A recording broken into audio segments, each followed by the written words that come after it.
Hey, what's going on, everybody? We got a little bit of a VOD here from a past stream. We had a good conversation about GTA 6 leaks and Call of Duty Modern Warfare 2 beta cheats. But the earlier portion of this content, it has my Kingdom Hearts game audio in the foreground, but a little bit in. I make the adjustment and you should be able to hear me clearly. I hope you enjoy, guys. To be clear, I want to make sure I understand this. To be clear, what you're saying is that you feel like the person responsible for leaking that information is justified because they're retaliating against the developers for re-releasing GTA 5. I just want to make sure I'm getting it right. Fuck the system. So, and I think that opinion is. I think that as long as that. Okay, so that framework of mindset is here. Let's start here. Totally fuck Rockstar. I'm not crazy about Rockstar, but I don't think a developer choosing to re-release a game, even as many times as Rockstar has, is a good enough reason to infiltrate their security and release materials that are harmful to future development projects. That is an illegal practice, and I think it's genuinely the wrong approach. It's exactly what causes developers to be even more spiteful towards their communities. I don't agree with Rockstar re-releasing their game multiple times, but at the same time, they're a business. They did make changes to there was a justifiable reason to re-release their game. Just like there's a justifiable reason to upload the same clip to multiple platforms. It's syndication. It's the desire to make sure the new audience that will be seeing this game or seeing a more complete version of this game on the platform of their preference. Kids these days are not playing PlayStation 3, so how would they play GTA 5? If they're going to be another year before GTA 6, GTA 5 still being played. Might as well put it on a platform that everybody's going to be playing on. Again, I've already complained about GTA 5 being a re-release, but that doesn't justify. But you're only looking at it from the person who played the game, who initially purchased the game. Now look at it from a person a person who is just coming to the series for the first time. Are you going to tell someone who's never played GTA 5 to go play it on on PlayStation 3? Are you going to give them your PlayStation 3 to play it on? That's unrealistic to ask. And again, even them bringing GTA 5 to the PlayStation 5, you don't have to play it. It's not for you. But if you're still playing GTA 5 and you just so happen to have a PlayStation 5, well, you have an option. Now, granted, and again, this comes back to re-releases in games, right? Like, I'm very big on the concept of re-releases. It's like fucking The Last of Us remakes, remasters. Like, it might not be for you. Why are you hating on the developer for doing something that could theoretically be good for the IP? Like, you want GTA 6 to be great?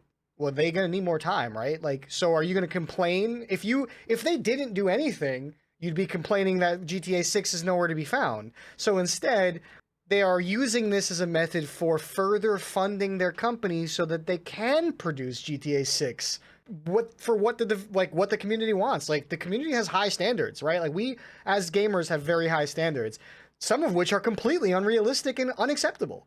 Why are we going to have a conversation with the developers in that way? We're literally threatening developers now to get what we want. Is that a good way to have conversations?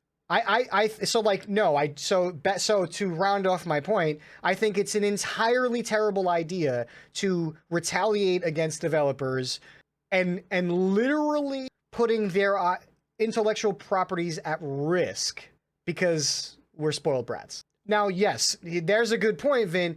Correct. I don't think they fixed the Trilogy Remaster. The Trilogy Remaster was a mistake. The Trilogy Master, again, hurts. I'm not saying that there are choices that developers make and companies make and publishers make that are damaging to their reputation. And Rockstar does not have a good reputation. Red Dead Redemption 2 Online is an intellectual property that has been absolutely mismanaged. That should be something they put more money into than spending more money investing into GTA 5 Online. But again, people keep buying it, so why are we complaining? If you really wanted to make a statement, don't spend your money in that direction. That's how you make the statement. I didn't buy it. Did you? How many times did you buy GTA 5? That's where like, and again, I'm really trying to sit here and have a conversation for our community and change the narrative, because what you could stick with that, but you can go everywhere else to find that narrative. I'm not about that narrative. I think that narrative is damaging to your reputation. If you say, "Yeah, fuck Rockstar," all right, well, do you still want GTA 6? Like, yes or no? No? Okay, well then why are we talking about it? Cool. Are you still playing it? No, I'm not. Why? Because I don't like the game. I thought bought it twice on launch and once more and once on a newer platform. And again, like and I'm always coming back around to, if you're happy with your purchases, that's what's more important. Personally, do I agree with every purchase? No. But I don't want, like, do you feel like you were burned on one of your purchases? We've been there, right? Like, we've had the Destiny conversation. Like, this comes back to buyer's remorse and where we should invest going forward. But if you're playing the game, if you like the game, if you found your enjoyment in the game, if you found your worth in the game, good. But we can't talk about, like, oh, well, like, I still don't agree with, we should rise up and damage not only the reputation of the company further, but our own reputation. That's where I draw the line. It doesn't age well. I agree with you, Vin. I don't think the GTA 5 or the GTA series tends to age well. Granted, GTA 5, they tried to make sure it aged better than their predecessors, because it, at least now, with GTA 5's being still a spoken about and popular game, at the very least, it's a good thing that they do provide the graphical improvements as well as the content additions on the current generation of hardware, so that if anybody else decided to join the experience that is still being played, at least they have the best option for it. Where's the Max Payne trilogy remaster?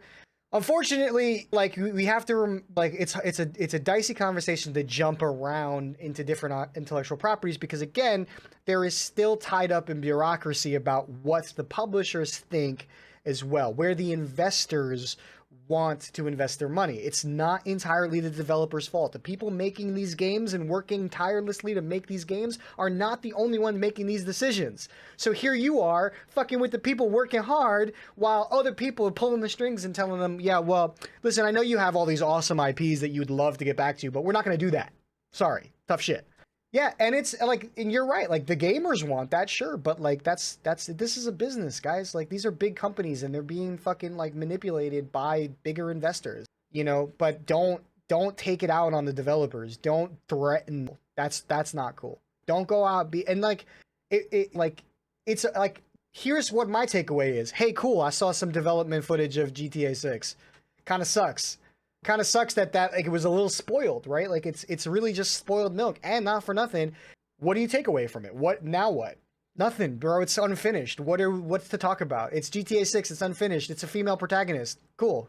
Can't wait to see it finished. I hope it finishes itself. Like, and in the meantime, like, in the meantime, are you playing the game or are you not playing the game? Like, what's up? Like, and like, damn, I'm not that guy. I bet you that guy's gonna get caught and fucking thrown in jail, dude. Like, what the fuck? Like, it's a serious thing, bro.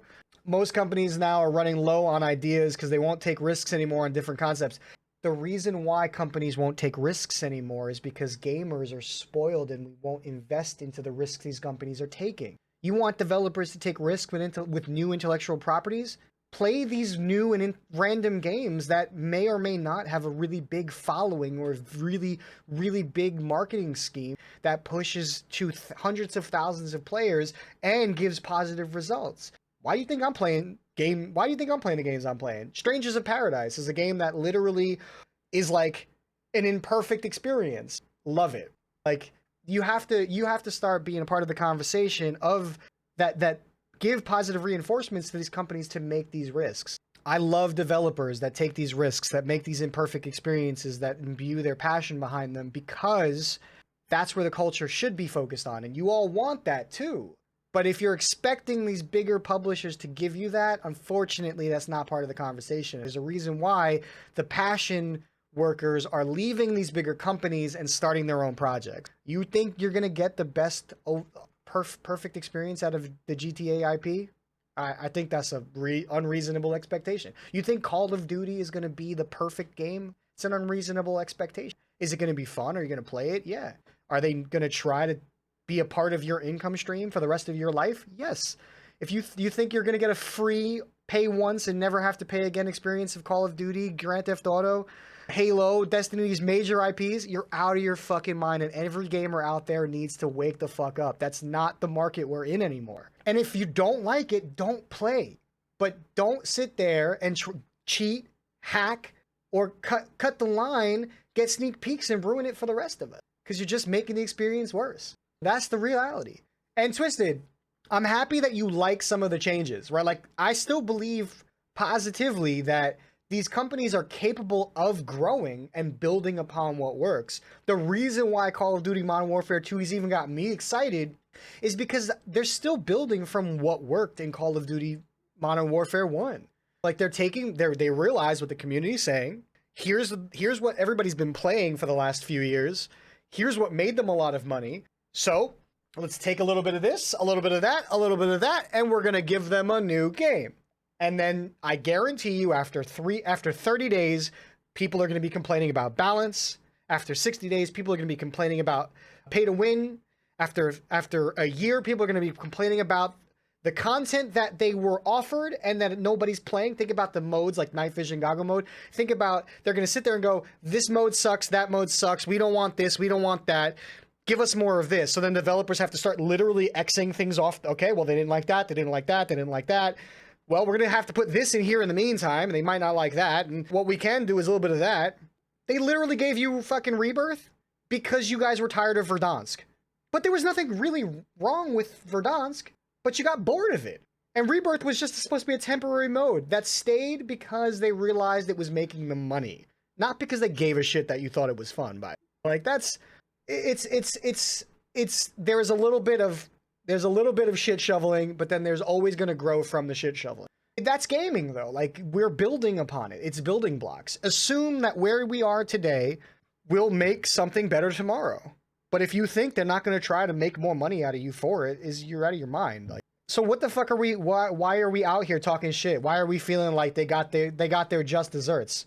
Do you want GTA 6 to fail? Do you want to not play a better version of GTA? Because you're going to get a better version of GTA, but I guarantee you it's going to come up short in some aspects for some players. And generally, starting from the Rockstar, the announcements of the GTA leaks, as well as gameplay reveal and hacking on Call of Duty, again, really wrapping up into the conversation of why we are in this conversational state of gaming and why we have these pools of just dissatisfied gamers as well as developers that are fucking fed up, and why we're like, again, I still stand on the pedestal that the whole reason we have microtransactions in the first place is our fault, guys. It's our fault. We have to take responsibility for the fact that we actually have microtransactions because we bought the first ones. We buy them. We haven't stopped buying them. Battle passes are just the same microtransactions in a package that we think have a better flavor. Yeah, well, we're spending more money on games that way than we would have spent out the gate. And yet we're still talking about, right, we go back to it, $60 a game. Okay, well, why did you spend $400 on Call of Duty? So it's I feel like we got to avoid these conversations of moot points and don't be a part of the problem. And I think we should come together like our community. Like, we have a voice now. We're developing a voice together. Let's better define that voice, because I'm one voice in this community. I might be a loud one, but I look towards you guys and I want to, only reason I give a shit about Call of Duty is because you guys you give a shit about Call of Duty. You feel me? Like, the only reason I give a shit about GTA is because you guys give a shit about GTA. So I want to help you guys be a better part of those time investments and financial investments. Where are you going to spend your money? Where are you going to spend your time? How can you better enjoy your time and not let that bullshit invade on your investment? You know what I'm saying? Funny, I've been feeling that all day.